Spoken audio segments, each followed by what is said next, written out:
let's pivot and talk about what you had called the target file analysis and how that relates to BAH fraud. Yeah, so the different investigative agencies may call it different things. CID, and I believe in NCIS as well, they call it what's called a target file analysis. And why the hell they come up with these names, I don't know. It sounds kind of cool, right? The target file analysis.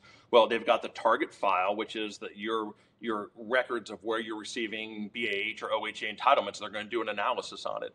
And again, there's really two ways that this is triggered. One is at the command level, where the command is looking at the reports and says, why is Corporal Schmedelap receiving BAH for San Francisco when he doesn't? I didn't even know he was married, or I know the spouse is from Macon, Georgia, and I know that because he talks about Macon, Georgia all the time. So commanders are allowed to and really should use common sense in this. And if they think there's fraud being committed, then they're going to turn that over to the investigative agency. The other way that happens is that we've been talking about is these audits that come down from DFAS.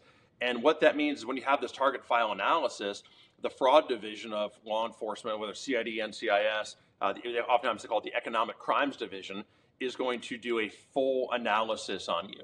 And they're not just going to do an analysis of where you receive BH now. They're going to look back to your entire career. And that's where these $500,000, $250,000 numbers start coming up, because they're going to start looking at, deeply analyzing where you receive pay and entitlements. Were you entitled to those pay and entitlements? Was there any fraud? And like I said, unlike some of the sex assault investigations that we often see where it's a big gray area, these are pretty clear cut. And I've always found the investigators that do these financial crimes, these fraud investigators, they'd be pretty good because you're just following a paper trail. You are truly following the paper trail, and it's not a case of, well, I was so intoxicated I don't remember, or I got my whatever the excuse is on these crazy sex assault cases.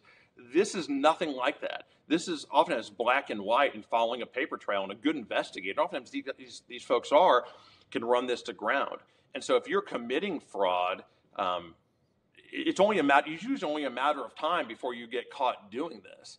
And it almost always unravels. I guess there's just a common always unravels. Such a common theme here about how it's just not worth it at all. Just do not commit BAH fraud. Most of this is caught, isn't it?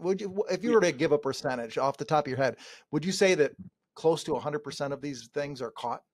I'd probably say closer to 75% are caught. And now, if you have a service member, maybe they're not claiming New York, Chicago, Miami, San Francisco, Honolulu. Those are the ones that are highest targeted. So if you are claiming Little Rock and you're making $200 more a month, maybe you won't get caught. Maybe you won't. I don't know, because they're not as targeted as these high cost of living areas. But at the same time, DFAS is going to sniff that out as well. They don't just look, their algorithm just doesn't just look for these high cost of living areas. They look for all areas. And so, maybe it doesn't get caught, but the majority of these, I've got to believe, get caught. For the amount of calls that come into my office, the amount of cases I've taken on housing fraud claims, the amount of ones I did when I was on active duty even, there's a lot. And you'd think that as advanced as computer systems are and algorithms are, the days of everything being done on paper ended with the dinosaurs. And so why this continues to happen, I don't know. But people just are greedy and they want the money. They don't think about the future consequences of it. And so they get caught. Would you consider that BAH fraud is kind of like, I guess, more of an epidemic going on right now in the military? So I wouldn't say it's an epidemic because it's a small percentage that are committing these crimes. But it's just a dumb crime to commit. It's not worth. It's like I'm in Las Vegas right now, out at Nellis. It's like me saying, I'm going to go walk over to the Bellagio and try to scam the dealer on blackjack, or I'm going to try to scam the dealer playing cards. All right, maybe, and I don't play cards. I don't even gamble. But let's say I did, maybe I get away with that for a while. How long do you think I could sit at the blackjack table, a dice table, any table here in Las Vegas until someone notices that I'm defrauding them? This is a multi-billion-dollar business here. There are cameras everywhere. There are people watching everything that you do.